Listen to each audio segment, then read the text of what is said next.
అందరికీ నమస్కారం.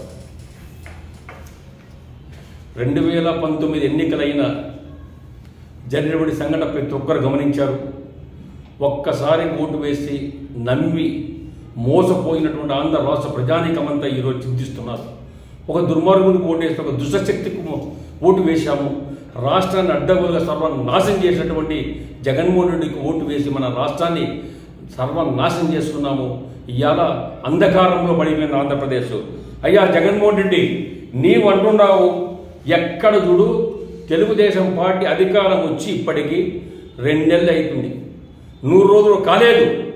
ప్రభుత్వం ఇవాళ చంద్రబాబు నాయుడు ముఖ్యమంత్రి అయిన తర్వాత ఒక్క గంట కూడా వేస్ట్ చేయకుండా ఈ రాష్ట్రాన్ని ఏ విధంగా రక్షించాలి, రాష్ట్రాన్ని ఏ విధంగా ముందుకు తీసుకుపోవాలి, అభివృద్ధిలో ధ్యాసంతో పెట్టి అధికారులు కూర్చోబెట్టి లీడర్లను కూర్చోబెట్టి సతమత అయిపోతున్నటువంటి చంద్రబాబు నాయుడు అల్లాడిపోతుంటే ఒక పక్క నీవు రాష్ట్రంలో అడ్డగోలుగా తెలుగుదేశం పార్టీ వాళ్ళు వైఎస్ఆర్ పార్టీ వాళ్ళను మర్డర్ చేస్తున్నారు, చంపుతున్నారు, అరాచకాలు సృష్టిస్తున్నారు, అరాచకాలు చేసి సర్వనాశనం చేస్తున్నారు.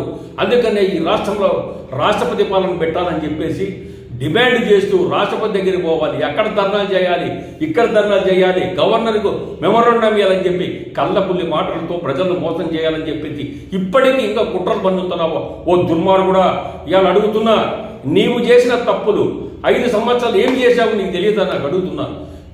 ఎక్కడ పోతే ఎక్కడ జరిగితే అక్కడ అల్లర్లు. ఇదే నంద్యాలకు రేపు వస్తున్నట్టు తెలిసింది. సిగ్గు లేదా నీకు అడుగు నంద్యాలకు వస్తున్నావు.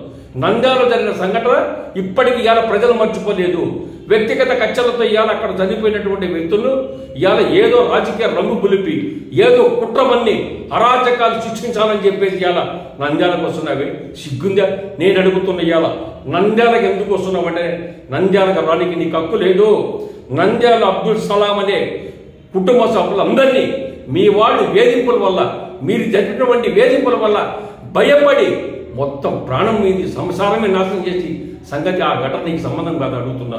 సిగ్గు లేదయ్యాలా? మొన్న జరిగితే వాళ్ళ కుటుంబాన్ని కూడా కనీసం మీరు పలకనీకు రాలేదు దుర్మార్గుడా. అదేవిధంగా ఈరోజు ఎట్లా ఏ ముఖం పెట్టుకొని నంద్యాలకు వస్తున్నా అడుగుతున్నా. వాళ్ళ వ్యక్తిగత కక్షలు పెట్టి నీవు నంద్యాలకు వచ్చి వాళ్ళ సంసారాన్ని పల్లడానికి వస్తావా, రాజకీయం చేయడానికి వస్తావా? సిగ్గు లేదని అడుగుతున్నా. నేను అడుగుతున్నా ఇవాళ జగన్మోహన్ రెడ్డి, డాక్టర్ సుధాకర్ మాస్క్ లేదని చెప్పేసి మాస్క్ అడిగినందుకు చంపించావా లేదా? డాక్టర్ అచ్చెన్నను చంపించావా లేదా? అదేవిధంగా ఒక వైశ్యుడు మీ పార్టీకి సంబంధించిన నాయకుడే, అరే మన మీద అన్యాయం చేస్తున్నాము, మన మీద రేపు పొద్దున ఓడిపోతే తెలుగుదేశం పార్టీ వాళ్ళు మన మీద పడతారు తంతారు అంటే అక్కడ ఒక వైశ్యుని గుప్తాను ఒంగోలులో కొట్టారా లేదా? వైశ్యుల మానభంగం చేశారు లేదా? రాష్ట్రంలో ఎంతో మంది మహిళలను మానభంగం చేస్తే ఇవాళ పట్టించుకున్న నాదుడు మొన్న జగన్మోహన్ రెడ్డి ఏం పట్టించుకోలేదు. దుర్మార్గుడా, నీవు ఈరోజు చంద్రబాబు నాయుడు తప్పు చేశాడంటావా? 36 మందిని మర్డర్ చేయించాడంటావా? మా యొక్క హోమ్ మినిస్టర్ చెప్పారు, అనిత గారు 36 మంది లిస్టు ఇవ్వండి, పేర్లు ఇవ్వండి, ఎంక్వైరీ చేస్తాం, ఏ పొరపాటు చేయాలి మేము దానికి సంబంధిస్తామని చెప్పడం కూడా జరిగింది. సిగ్గు లజ్జ లేకుండా ఇలా ఒక రాష్ట్రానికి ముఖ్యమంత్రిగా పదవి చేసి ఈరోజు ఇంకా అబద్ధాలాడతావా? సిగ్గు లేదా నీకు? అసలు అడుగుతున్నా. నీవు ఒక పార్టీ నడిపించడానికి నీకు అర్హత లేదు దుర్మార్గుడా. నీకు నువ్వు ప్రతిపక్ష హోదా కావాలన్నా 11 సీట్లు నీతో కలిపి సిగ్గుందా లేదా? నీవే చెప్పావు చంద్రబాబు నాయుడు గారికి, నేను అనుకుంటే అసెంబ్లీలో 5 మందిని గుంజితే నీకు ప్రతిపక్ష హోదా కూడా ఉండదని చెప్పినటువంటి దుర్మార్గుడమయ్యా నీవు. నేను అడుగుతున్నా, జగన్మోహన్ రెడ్డి ఎన్ని ఎత్తులేసినా ఎన్ని చిత్తులు చేసినా నీ చేత కాదు, ఇంకా నీ ఆట కట్టిపెట్టు. నీవు చేసే దుర్మార్గాలకు ప్రజలు నిన్ను ఏ విధంగా నడ్డి విరిచారో, అడ్రస్ గలత్ చేశారో, నన్న జరిగిన ఎన్నికల్లో చిత్తుగా ఓడించారు. నీతో కలిపి 11 మంది గెలిచారే, సిగ్గులేదు? ఇంకా రాష్ట్రంలో సంపాదించుకొని డ్రామాలు ఆడతావా? నీవు అడుగుతున్న ఇవాళ సొంత చిన్న ఆయనను చంపినటువంటి అవినాష్ రెడ్డిని ఎమ్మడి పెట్టుకొని సిగ్గు లేదా? మావోడు మంచివాడు, మావోడు చాలా మంచి బుద్ధిమంతుడు అని చెప్తున్నావే.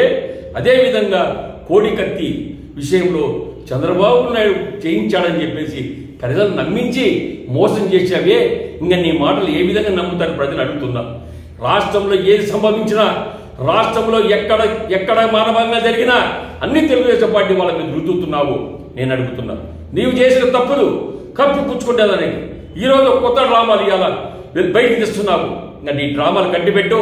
జగన్మోహన్ రెడ్డి ఈ రాష్ట్రానికి నీకు పట్టిన శని ఎప్పుడు పోయింది, చూసుకుపోయింది.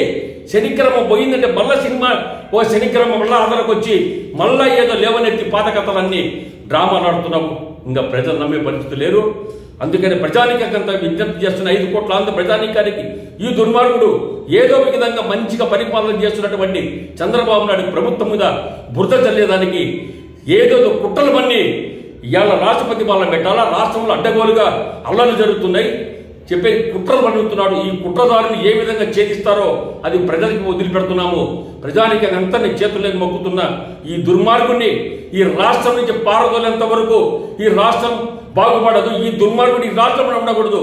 ఇటువంటి హత్యా రాజకీయాలు పాల్పడుతూ పార్టీలో ఉన్నటువంటి నాయకులు రెచ్చగొడుతూ పార్టీలో ఉన్నటువంటి నాయకులు రెచ్చగొట్టి ఏ విధంగా అందరూ శిక్షించాలని పన్నాగా మండుతున్నారో ఇటువంటి దుర్మార్గునికి మనం బుద్ధి చెప్పాలంటే ఈ రాష్ట్రంలో వైఎస్ఆర్ పార్టీ తుడిచిపెట్టాలా. ఈ రాష్ట్రంలో వైఎస్ఆర్ పార్టీ అనేది ఉండకూడదు. ఈ దుర్మార్గుని రాష్ట్రం నుంచి రాళ్లతో కొట్టి దుర్మార్గుని బయటికి పంపాలని కూడా నేను తెలియజేస్తున్నాను.